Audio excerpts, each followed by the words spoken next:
kemudian Pak, dindingnya juga sedikit unik. Di sini Iya. Bapak lebih bermain, ada banyak hiasan, ada piring-piring keramik yang ditempel ya Pak ya di bagian atas. Pemirsa, masih di Gria Unik bersama saya Susan Bahtiar dan juga Pak Widayanto. Dan sekarang saya sudah berada di lantai 3 atau lantai di mana terdapat ruangan pribadi dari Pak Yanto. Nah, Pak Yanto, kita bisa melihat ruangan pribadinya ya Pak Tentu. ya? Pasti lebih unik lagi. Semoga, Baik, silakan. mari pemirsa. Tuh kan, lebih unik lagi ya Pak ya? Silakan duduk, Mbak iya. Susan. Santai saja. Nabrak.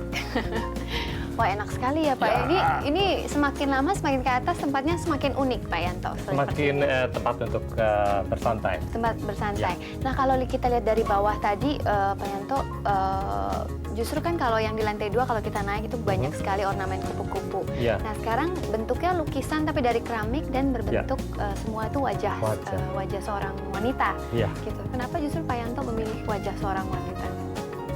Wajah wanita komersial, wajah pria kurang komersial. Oh gitu, jadi diletakkannya banyak lukisan-lukisan seperti Iya, itu ya banyak Pak ya. Satu lagi keunikan adalah atap yang dari kaca. Ya, betul. Ya, maksud saya adalah untuk mendapat cahaya penuh matahari secara maksimal. Tapi tetap saya saring dengan kain tenun supaya juga tidak terlalu panas. Ya, itu untuk mengurangi energi listrik kalau siang hari. Dan kembali lagi saya letakkan barang-barang etnik yang saya kumpulkan di dalam ruangan ini.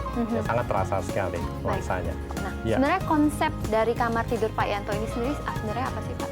Konsep ruang ini adalah tempat saya beristirahat, tempat saya menerima tamu, tempat saya membaca dan bekerja, tetapi secara rileks.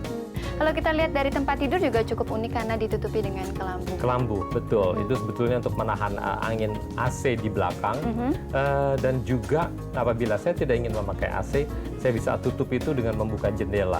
Iya. Nah, kemudian Pak, dindingnya juga sedikit unik. Di sini Bapak lebih bermain, ada banyak hiasan, ada piring-piring keramik yang ditempel ya Pak ya di bagian atas. Betul. Kemudian juga ada permainan warna dari cat ya Pak ya? Dari cat semua, dari cat tembok biasa. Tapi memang saya bikin konsep. Saya ingin lantai 3 ini nuansanya teduh. Ya, hijau antara lain memberi warna adem, teduh. Nah, kemudian di belakang tempat ini tidur ini kan ada ruangan lagi ya Pak Betul, ya? Mungkin ada Bapak ruangan bisa menjelaskan lagi. Pak. Itu ada pantry kecil, ada wastafel, dan kamar mandi. Kamar mandi. Iya, semuanya bersambung menjadi satu. Nah, saya juga temukan ada 2 buah payung, bahkan 3 buah payung yang besar. Iya, betul sekali. Karena ceilingnya ini begitu tinggi. Ya. Dan payung memberikan keteduhan juga. Kita di bawah sebuah naungan itu memberi kesan teduh, terlindungi, dan juga semacam merasa dibesarkan juga. Itu perasaan kita apabila kita ada di bawah payung. Ya, itu perasaan itu yang ingin saya hadirkan di ruang saya ini. Ya. Dan kemudian atap yang digunakan Pak masih seperti yang lantai 2 tadi Iya. Pak ya? Atap ini adalah yang saya ambil interiornya aja itu ilalang Bali, seperti rumah tradisional Bali sebagai ceilingnya. Tetapi atapnya ini adalah genteng. Baik, nah sekarang kita keluar nih Pak. Kembali lagi, ada kebun kecil, kemudian ada teras kecil. Betul. Biasanya apa sih Bapak yang Bapak lakukan? Saya melakukan aktivitas di situ. Kalau pagi saya bisa ngeteh, bisa sarapan di luar. Saya bisa menggambar di luar, ya sampai matahari cukup panas, saya bisa masuk.